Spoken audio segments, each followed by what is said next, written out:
Neste momento, então, vamos dar continuidade ao assunto das profecias bíblicas a respeito do tempo do fim. E neste momento eu quero estar falando nesta aula a respeito do arrebatamento da igreja. É um assunto que é bastante falado, bastante esperado e também com algumas controvérsias à medida que estão aparecendo diversos ensinos a respeito deste assunto, como por exemplo de não acontecer, não haver um arrebatamento, ou então a discussão a respeito de quando vai acontecer este arrebatamento, se antes dos 7 anos, se na metade dos 7 anos, ou então no final da tribulação. Então, existem esses questionamentos, existem textos bíblicos e que, se não forem bem examinados, podem gerar alguma má interpretação. Então, neste momento, eu quero estar falando a respeito do que é o arrebatamento, como este arrebatamento vai acontecer e quando ele vai acontecer. Então, nós vamos falar a respeito desse assunto e, claro, vamos dar início com a carta que o apóstolo Paulo escreveu aos Tessalonicenses, capítulo de número 4. A partir do versículo de número 13, o apóstolo Paulo está falando com os irmãos ali em Tessalônica, porque eles estavam sofrendo perseguições, exatamente por causa da sua fé, e muitas pessoas estavam sendo mortas. Então, o apóstolo Paulo escreve essa carta para estar falando com eles, para eles não se entristecerem como as demais pessoas que não tinham esperança.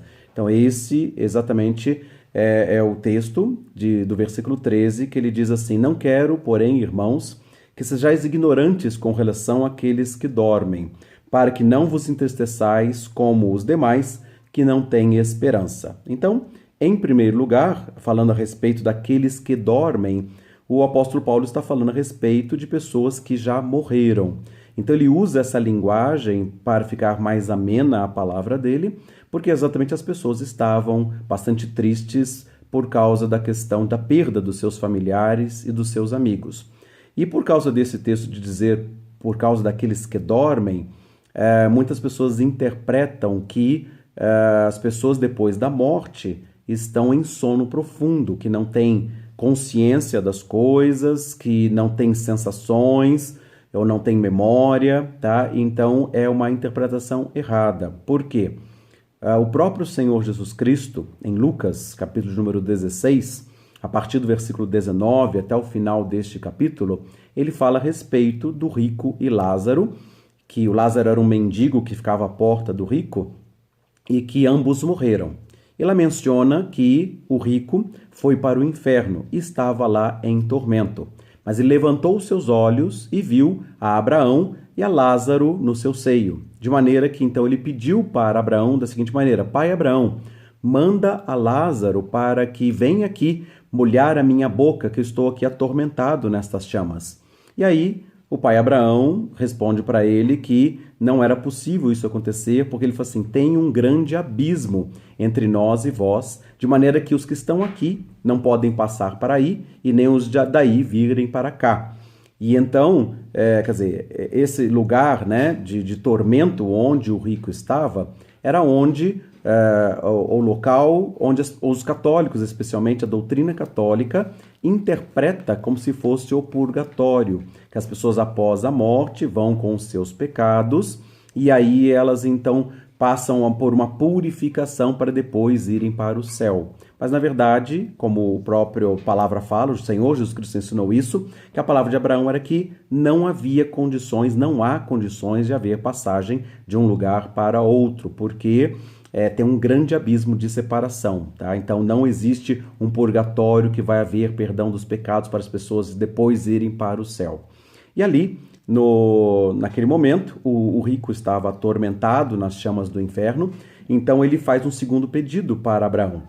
Abraão, que é o pai da fé, tá? Então as pessoas que morrem na fé vão para o lugar ou iam para aquele lugar chamado seio de Abraão, tá? Então o rico faz um novo pedido para Abraão para dizer: então, pai Abraão, então manda Lázaro para voltar para falar com os meus irmãos, para que também eles não venham para este lugar de tormentos. E aí Abraão responde para ele dizendo: não, eles têm, os seus irmãos têm Moisés e os profetas, que ouçam a eles.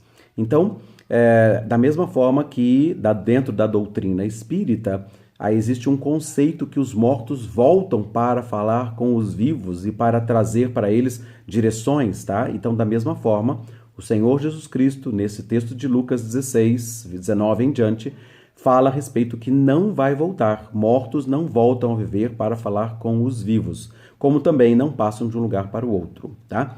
Mas aqui dentro desse texto, o que nós estamos vendo? Uma conversa entre Abraão e entre o rico, e também o rico, não somente eles estavam conversando, estavam vivos, estavam conscientes, ele tinha sensações de dor e por isso que ele pede para que Abraão enviasse o Lázaro para molhar um pouco a sua boca para que ele não ficasse sofrendo tanto tormento com as chamas ali do inferno. Mas além da lembrança, além das sensações, também ele tinha a memória, inclusive, né, com relação aos seus irmãos. Ele disse, eu tenho 5 irmãos ainda, então manda o Lázaro para lá. Então a preocupação, a ansiedade com a família, lembrança dos seus familiares. Então, quer dizer, eles não estavam dormindo, eles estão vivos. As pessoas após a morte permanecem com consciência, podem se comunicar, podem ter lembrança das coisas que viveram, como também dos seus familiares. Então, quando o apóstolo Paulo, nesse texto de 1 Tessalonicenses, capítulo de número 4, versículo 13, fala assim, irmãos, quanto àqueles que dormem, eu não quero que vocês sejam ignorantes, como os demais que não têm esperança e vocês se entristeçam. Então ele continua dizendo a respeito dessas pessoas que morreram em Cristo, e então ele fala assim, porque se nós cremos que Jesus Cristo morreu e ressuscitou, assim também Jesus, mediante Deus, vai trazer em sua companhia aqueles que dormem. Então, o que ele está falando? Que as pessoas que morreram em Cristo estão na companhia de Jesus. A pessoa morre, antes ia para o seio de Abraão, mas depois da morte e da ressurreição de Jesus, quando Jesus subiu ao céu, a palavra em Efésios 4 fala que quando ele subiu às alturas, ele levou cativo o cativeiro. Então, as pessoas morriam e iam para este lugar, mas agora todas as pessoas vão para o céu, vão para o paraíso, que é na presença de Deus. E em determinado momento, quando o Senhor Jesus Cristo voltar, diz aqui nesse texto que ele trará em sua companhia aquelas pessoas que já morreram. Por quê? Os corpos estão enterrados, mas o espírito e a alma das pessoas vai para o céu diante da presença de Deus, na companhia de Jesus. E quando Jesus voltar, vai trazer o espírito e a alma dessas pessoas, e os corpos dessas pessoas estão aqui na terra enterrados. Então, no versículo 15 desse texto, 1 Tessalonicenses 4, ele fala, dizemos, pois, isso por palavra do Senhor. Nós, os que estivermos vivos e permanecermos, de modo algum precederemos aqueles que dormem na vinda do Senhor. Então, Jesus vai trazer, mas primeiro haverá a ressurreição daquelas pessoas que já morreram em Cristo. E por quê? Por causa que as pessoas estão com seus corpos degenerados, tá? Estão com seus corpos já desfeitos, né? Depois do estado lá de putrefação, tudo. Então, os corpos estão desfeitos e vão ser reconstituídos. Essas pessoas vão ter esses corpos glorificados, ressuscitados, porque vão ter o encontro do seu espírito, da sua alma que está vindo com Jesus, com esses corpos que estarão sendo ressuscitados. Porque depois, na sequência do texto, continua dizendo assim, versículo 16, porque o Senhor mesmo descerá do céu com brado, e com a voz do arcanjo e ressoada a trombeta de Deus, e os mortos em Cristo ressuscitarão primeiro. Então, vinda de Cristo, tá? E essa vinda de Cristo é uma vinda que não é uma vinda para a terra, para estabelecer o seu reino. Ele não vai pisar na batalha, no Armagedon para vencer os exércitos do inimigo. Zacarias 14 fala que Jesus, quando voltar, ele vai pisar no Monte das Oliveiras. Pois Mateus 25, 31, que ele vai assentar-se no trono da sua glória para julgar as nações. Então ele dirá àqueles que estiverem à sua direita, vinde benditos do meu Pai, entrai na posse do reino que vos está preparado desde antes da fundação do mundo. Esta vinda que está escrita aqui, a palavra grega é parousia, e muitos interpretam como se fosse vinda para a terra. Mas esta vinda, parousia, não é a vinda para a terra, é um aparecimento de Cristo, é a presença de Cristo, mas no versículo de número 17 fala, depois nós, os que estivermos vivos e permanecermos, seremos arrebatados juntamente com aqueles que morreram em Cristo e que foram ressuscitados. Então, Jesus vem do céu, os mortos ressuscitam e depois nós, que estamos vivos até esse dia do arrebatamento, seremos arrebatados juntamente com os mortos em Cristo nas nuvens para encontrar com o Senhor nos ares e assim estaremos para sempre com o Senhor. E termina 4,18 dizendo, portanto, consolai-vos uns aos outros com estas palavras. Eles estavam sofrendo a perda de seus familiares e amigos, então o apóstolo Paulo dá uma palavra de consolo que eles iriam ter o encontro com aquelas pessoas familiares que tinham sido perdidas, que morreram pela perseguição aos cristãos naquela cidade de Tessalônica, mas que também aconteceria dentro dessa série de eventos. A vinda de Cristo, uma vinda nos ares, ele repete 2 vezes, entre as nuvens e nos ares. Não é a vinda para a terra, que vai acontecer depois da tribulação, quando o Senhor Jesus Cristo vier estabelecer o seu reino. E nós, que estamos vivos até aquele momento, estaremos vivos, em nome de Jesus, nós vamos ser arrebatados, para o encontro do Senhor, estaremos para sempre com Ele.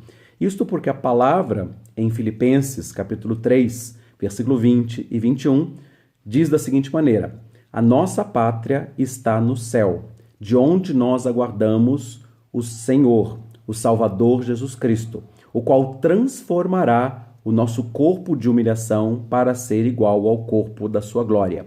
Então, o que ele está falando dessa forma? Que os nossos corpos vão ser transformados. Corpos mortos, decompostos, vão ser ressuscitados, e nós, com corpos físicos, já temos espírito, alma e corpo aqui, vão ser transformados para subir aos céus, tá? Isso é uma coisa muito interessante, importante de saber.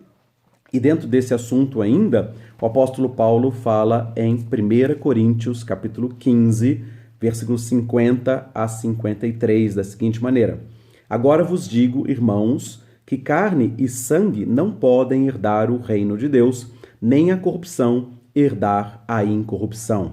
Então ele está falando que esses corpos nossos, tanto dos mortos quanto daqueles que estiverem vivos, esse corpo, essa carne, esse sangue não podem herdar o reino de Deus, não podem entrar nas regiões celestiais. Um corpo que é pecaminoso, um corpo que morre, que adoece, que envelhece, que morre, nós vamos entrar no reino de Deus com corpos glorificados, por isso que Filipenses 3:21 fala que ele vai transformar os nossos corpos de humilhação para ser igual ao corpo da sua glória. Tá? Então é esse significado da palavra, porque nós vamos ter transformação dos nossos corpos mortais para um corpo imortal. E a sequência do texto, 1 Coríntios 15:50, fala que a corrupção não pode herdar o reino de Deus incorruptível.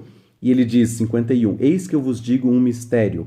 Nem todos dormiremos, quer dizer, nem todos vamos morrer, mas todos seremos transformados. 52, em um momento, em um abrir e fechar de olhos, ao soar da última trombeta, a trombeta soará e os mortos ressuscitarão incorruptíveis e depois nós, os vivos, seremos transformados. Porque é necessário que este corpo corruptível seja revestido da incorruptibilidade e os corpos mortais sejam revestidos da imortalidade. Então nós vamos ter os corpos transformados e este arrebatamento da igreja, que o apóstolo Paulo falou então lá em Tessalonicenses, capítulo 4, versículo 17, tem esse significado de nós definitivamente presenciarmos, participarmos do reino de Deus, das coisas celestiais, da vida celestial, estarmos para sempre com o Senhor.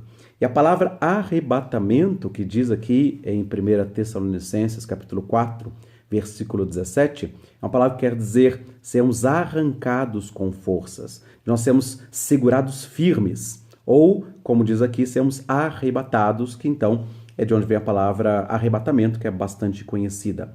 Então nós vamos ser tirados aqui da terra, não é a vinda de Cristo depois da tribulação para estabelecer o seu reino. Ao contrário, nós vamos a Ele.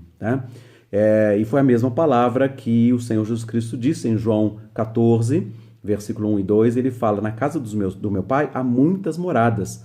E se não fosse assim, eu teria dito para vocês, pois vou preparar-vos lugar. E quando eu vos preparar lugar, eu voltarei e vos receberei para mim mesmo, para que onde eu estou, estejais vós também. Então, este momento do arrebatamento da igreja é quando nós vamos ser recebidos por Jesus no céu. Quando ele fala na casa do Pai tem muitas moradas. Nós vamos ser recebidos. Eu voltarei e vos receberei. Então, é este encontro nos ares e assim estaremos para sempre com o Senhor. Então, este arrebatamento é essa transformação para nós experimentarmos, então, o reino de Deus em toda a sua plenitude, tá? Então, é diferente o arrebatamento, que aqui no texto de Coríntios 15, 52, se você reparou na leitura, e eu vou falar de novo, ele diz assim, nem todos dormiremos, mas todos seremos transformados, sendo revestidos da incorruptibilidade ou da imortalidade. Ele fala assim, será em um momento, em um piscar de olhos, um abrir e fechar de olhos, ante a última trombeta, a trombeta soará, e os mortos em Cristo ressuscitarão incorruptíveis, e nós seremos transformados. Então, este arrebatamento da igreja será num momento súbito, tá? Então, por isso que as pessoas falam de um arrebatamento iminente, como assim, de repente, pisca o olho e desaparece todo mundo aqui da Terra. Então, vai ser realmente um momento, assim, de milésimos de segundo, a vinda de Cristo nas nuvens, não na terra, a ressurreição dos mortos e a subida dos corpos dos mortos ressuscitados e os nossos corpos sendo transformados. Imagina, é uma fração de segundos que é num piscar de olhos. Isto é diferente da segunda vinda. A palavra é a mesma, grega, parousia, vinda, manifestação, presença, mas é diferente da vinda de Cristo para estabelecer o seu reino. Por quê? Porque na palavra de Mateus 24, fala da seguinte maneira, logo em seguida a tribulação daqueles dias, a referida tribulação que Jesus tinha dito, a partir do versículo 15 de Mateus 24, que o abominável da desolação ia sentar no santuário de Deus, né? Quem lê entenda as profecias de Daniel, então haverá uma perseguição, então fujam dos que estiverem na Judéia, porque haverá um tempo de grande tribulação, Mateus 24, 21, que virá sobre as pessoas os judeus, né, e as pessoas que não adorarem o anticristo. E depois, Mateus 24, 29, o Senhor Jesus Cristo fala assim, logo em seguida, a referida tribulação, tá? Então ele fala assim, eis que se verá o sinal do Filho do Homem, vindo sobre as nuvens dos céus com poder e grande glória. E todos os povos da terra o verão e se lamentarão. Por quê? Todos os povos da terra, todas as tribos da terra vão se lamentar ao ver o sinal do Filho do Homem vindo sobre as nuvens com poder e grande glória. Porque essas pessoas, elas estão, naquele momento, seguindo ao anticristo. Foram incitados pelo falso profeta para receberem a marca da besta, de maneira que eles não podem nem comprar nem vender, a não ser que tenham esta marca da besta. E então, quando eles virem que Jesus Cristo é o Senhor, está voltando, Ele é o verdadeiro Cristo, o Salvador, eles se lamentarão, porque a vinda de Cristo para a terra será tempo de juízo. 2 Tessalonicenses, capítulo 2, versículo 8, fala que Ele matará o anticristo com o sopro de sua boca e com a manifestação da sua vinda. Então ele vai destruir aquele Cristo da nova era que vai estar governando durante a grande tribulação. E depois ele vai entrar no lagar da cólera de Deus, que é o vale do Megido, ao norte de Israel, para a batalha do Armagedon, conforme está profetizado em Isaías, capítulo 63, versículos de 3 a 6. Diz que o Eu Sou vai pisar sozinho o grande lagar da cólera de Deus, vai pisar os povos na sua ira. Então, as pessoas de todas as nações que rejeitaram a salvação de Deus, não aceitaram Jesus Cristo, não receberam Jesus como Salvador e Senhor, antes preferiram permanecer nos seus pecados e adorarem o iníquo, o homem da iniquidade, o anticristo. Então, neste momento, haverá um juízo de Deus. E então, os exércitos das nações vão estar ao norte de Israel, no Vale do Megido, para essa batalha do Armagedon. E então ali o Senhor Jesus Cristo vai pisar as uvas, pisar os povos na sua ira, no lagar da cólera de Deus.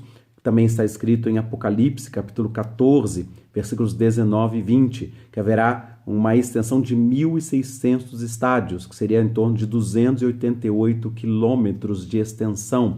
E sangue desses povos, dos exércitos das nações que adoram o anticristo, até o freio dos cavalos. 1,60 m a 1,70 m de altura, que haverá então de sangue, que é a batalha do Armagedon, que também está descrita em Apocalipse capítulo 19, versículos de 11 a 21. Ali está dizendo que o cavaleiro montado num cavalo branco, o fiel e verdadeiro, Rei dos reis e Senhor dos senhores, Jesus Cristo, virá montado num cavalo branco para essa batalha do Armagedon no final da tribulação.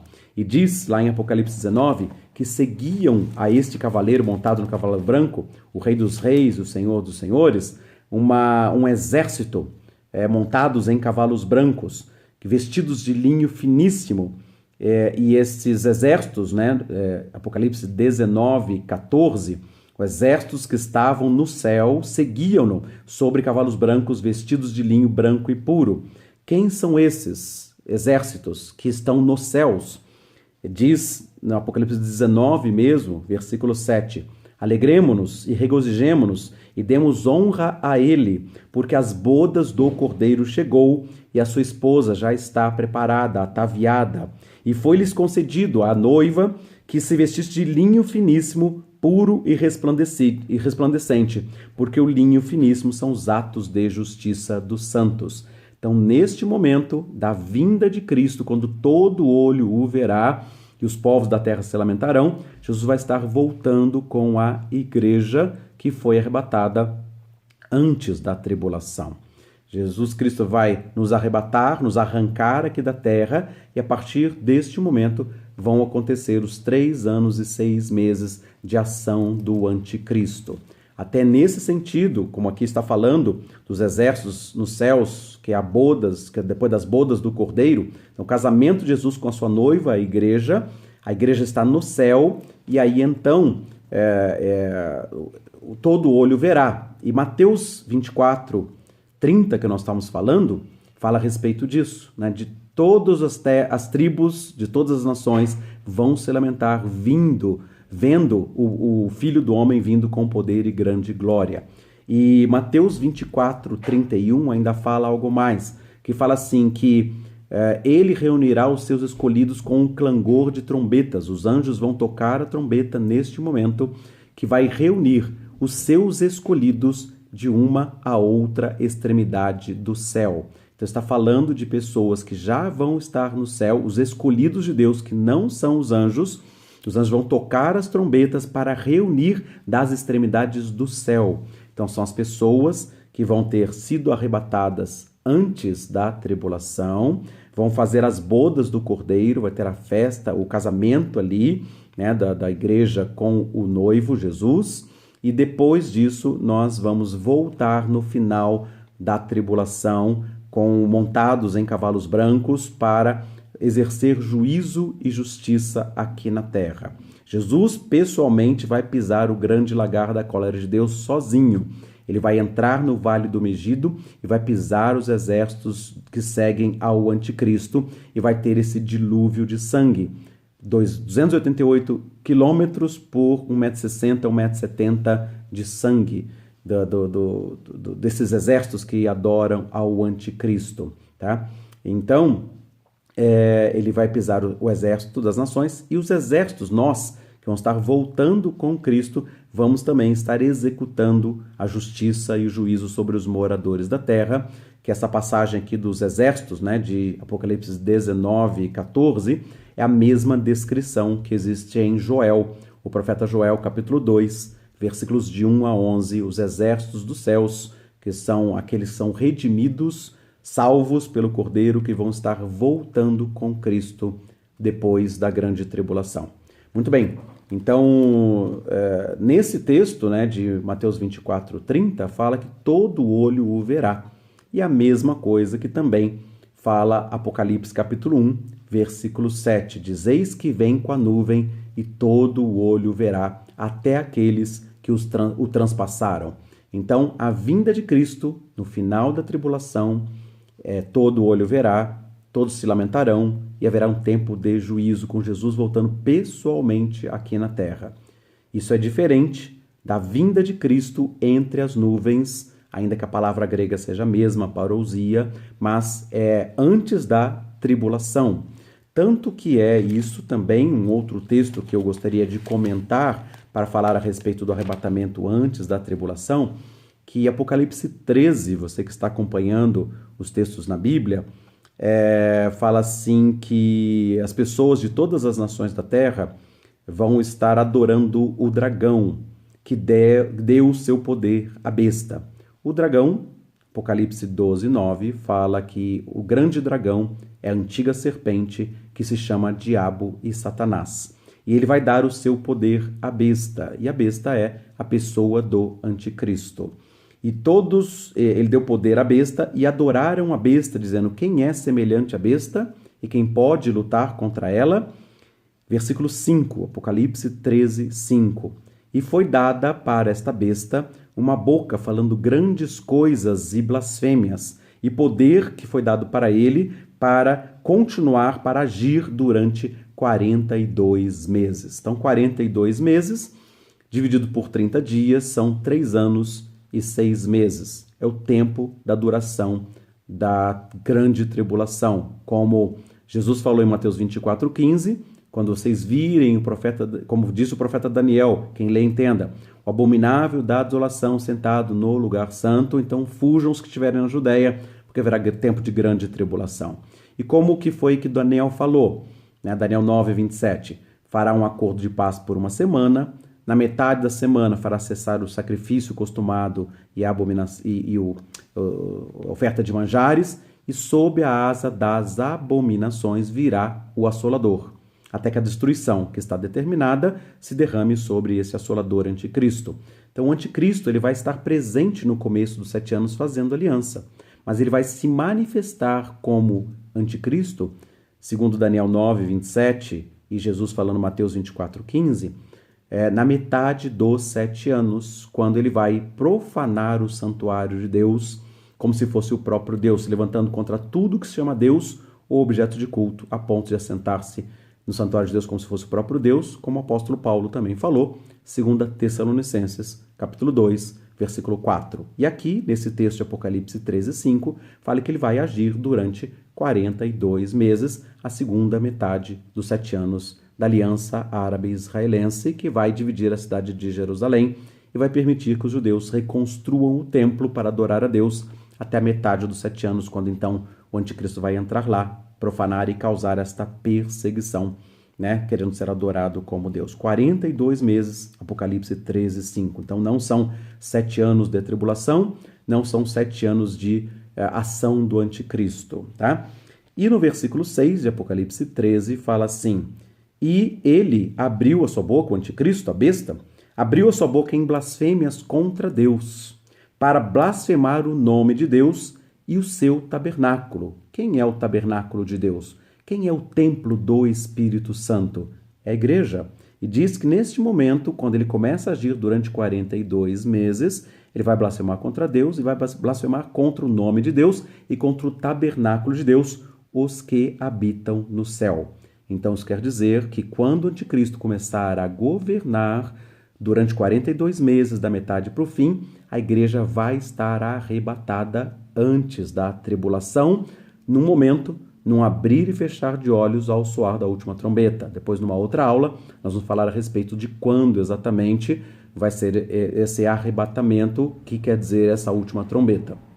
Mas neste momento, quando eu falei para vocês que eu ia falar a respeito do que é o arrebatamento, tá? Como ele vai acontecer e quando ele vai acontecer antes da tribulação, antes do anticristo se assentar no santuário de Deus, como se fosse o próprio Deus. Antes dos 42 meses da segunda metade, a igreja vai ser arrebatada antes disso. E por isso ele vai blasfemar contra o tabernáculo de Deus, aqueles que habitam no céu. E depois, Apocalipse 13:7, foi-lhe dado poder para guerrear contra os santos e vencê-los. Então aqui, quando fala sobre isso, foi-lhe dado poder também sobre todas as famílias e língua e nações, aqueles cujos nomes não foram escritos no livro da vida do Cordeiro, que foi morto desde a fundação do mundo, Apocalipse 13:7, 8, que eu li agora. Então, quando fala a respeito da perseguição contra os santos, então as pessoas pensam que a igreja não vai ser arrebatada e vai ser perseguida durante a grande tribulação. Então, no texto de Apocalipse 13, a igreja está no versículo 6. Tabernáculo de Deus no céu, já arrebatada antes da tribulação. Mas, quando o anticristo se assentar no santuário de Deus como se fosse o próprio Deus, o que vai acontecer? Os judeus que estavam adorando no templo em Jerusalém, fazendo sacrifício diário, a oferta de manjares, como diz Daniel 9:27, este homem vai profanar o templo de Deus. Daniel 11:31 e também 2 Tessalonicenses 2:4. Ele vai se assentar no santuário de Deus e exigir para si adoração e culto. Neste momento, os judeus que estavam cultuando a Deus vão ver um homem querendo ser adorado, e aliás, não somente querendo ser adorado, mas nesse texto de Apocalipse 13, versículo 16 e 17, ele usa de um auxiliar chamado falso profeta, ou a besta que emerge da terra, a partir do versículo 11 de Apocalipse 13 fala a respeito dele, e ele vai fazer com que todos os povos adorem o anticristo, a besta que foi ferida de morte e ressuscitou, e reviveu. Isso fala nesse versículo 13 e 14 a respeito disso, e no 16 e 17 fala que ele vai dar uma marca para as pessoas comprarem ou venderem. E se não tiver a marca da besta, o número 666, não podem comprar ou vender. Então, isso pode ser o biochip que está sendo implantado nas pessoas, e não é uma medida obrigatória por enquanto, embora já tem gente falando que a vacina para o coronavírus, nessa pandemia que nós estamos vivendo, vai ser distribuída a vacina para as pessoas que tiverem biochip.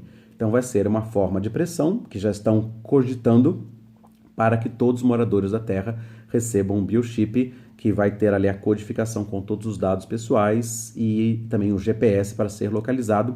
E as pessoas que não estiverem adorando a besta vão ser mortas, como esse texto de Apocalipse capítulo 13.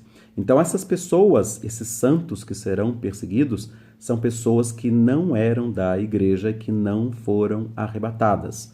Toda a igreja vai ser arrebatada antes da tribulação.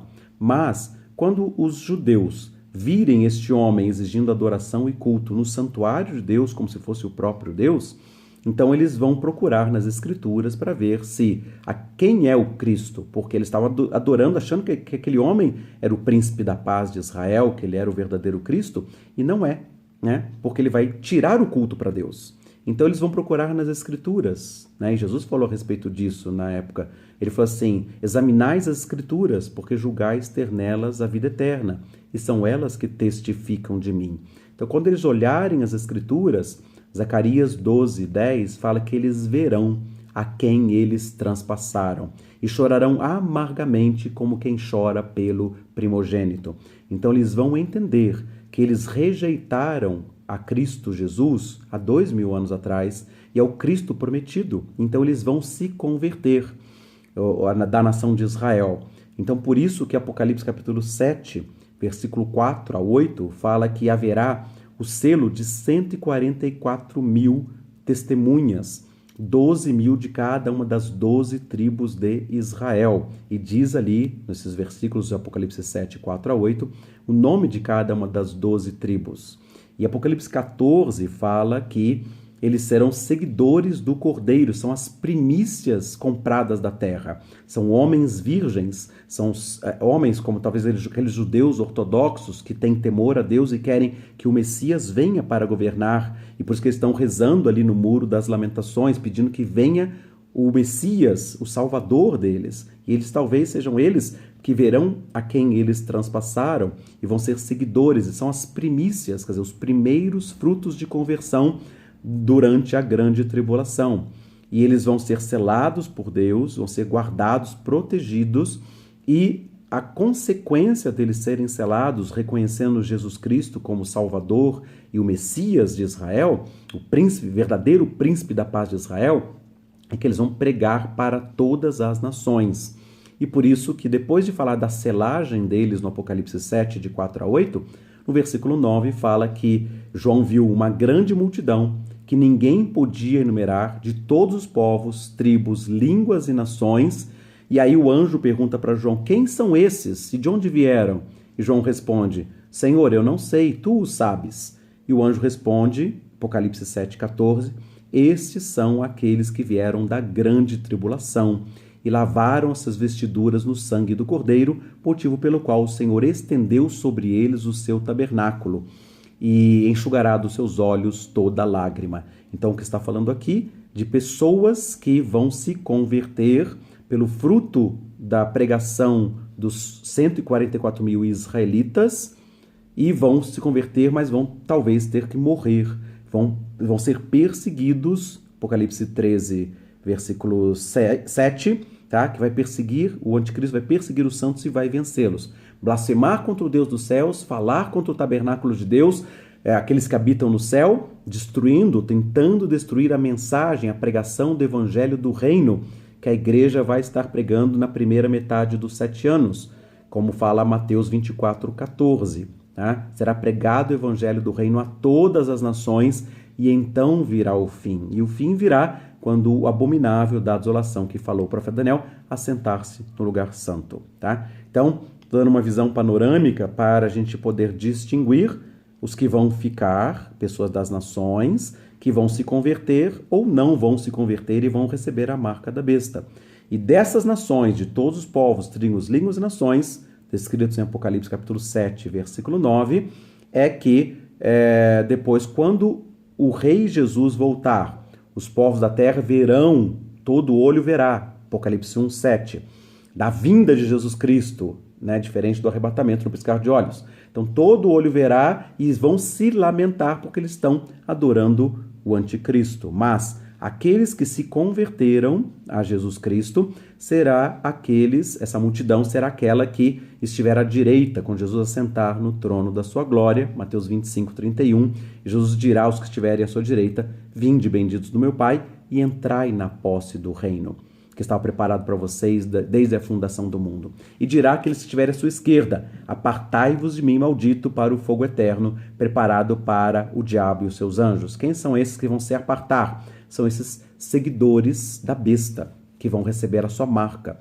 E enquanto que os santos de Deus, que vão ser perseguidos, são aqueles que se converteram, lavaram suas vestiduras no sangue do Cordeiro, motivo pelo qual o Senhor estenderá sobre eles o seu tabernáculo e lhes enxugará dos olhos toda lágrima. Muito bem. Então eu vou encerrar esta aula, né? Mas eu creio que talvez possa ter dado alguma clareza a respeito do arrebatamento da igreja. E, claro, eu estou citando algumas coisas aqui, porque existem diversas posições e cada vez mais tem se falado a respeito de um arrebatamento depois da tribulação, como se a vinda de Cristo e o arrebatamento fossem a mesma coisa, e por isso estou mostrando alguns textos bíblicos, que depois, numa próxima aula, nós vamos também poder falar mais detalhes, para que haja então um entendimento mais claro a respeito do arrebatamento da igreja, e a respeito da manifestação do anticristo, da grande tribulação e depois a vinda do Senhor Jesus Cristo para soprar com o sopro de sua boca e destruir o anticristo pela manifestação da sua vinda e pisar os exércitos das nações na batalha do Armagedon e depois assentar-se no trono da sua glória para dar posse aos seus filhos que se converterem, e nós vamos estar reinando com Cristo durante este reinado sobre essas pessoas que vão passar pela tribulação de todos os povos, que vão se converter e vão entrar na posse do reino, governadas pelo Senhor Jesus Cristo, o Rei de toda a terra, e por nós também, que seremos reis e sacerdotes juntamente com Cristo, para reinarmos com Ele durante os 1000 anos. Amém, queridos? Então, que Deus os abençoe. Essa mensagem, essa aula está sendo gravada. Eu já tinha gravado antes, mas deu uma pane aqui. Então, eu estou regravando agora e vou postar, né, para aqueles que estiverem aguardando para assistir. Vocês vão poder assistir, parar, voltar no texto, ler as escrituras, para então ter à medida que vai lendo, clareza do que o Espírito Santo vai trazer, revelação e entendimento a respeito destes dias, a respeito desses assuntos. Então, que Deus os abençoe com graça e com paz, com revelação e entendimento. Deus abençoe. Obrigado pela sua presença, pela sua assistência, pela sua paciência. Que Deus os abençoe e te fortaleça com uma nova e viva esperança que em breve Jesus Cristo vai vir dos céus e nós vamos subir e encontrar com eles nas nuvens e estaremos para sempre com o Senhor, fazendo parte e habitando com ele nas moradas que ele preparou lugar para nós, quando ele nos receber na casa do seu Pai, na casa do nosso Pai, que tem cuidado de nós. Então Deus abençoe a todos, fiquem na paz, na graça do Senhor Jesus Cristo. Muito obrigado por tudo e voltamos a falar nas próximas aulas a respeito desses assuntos. Deus abençoe a todos.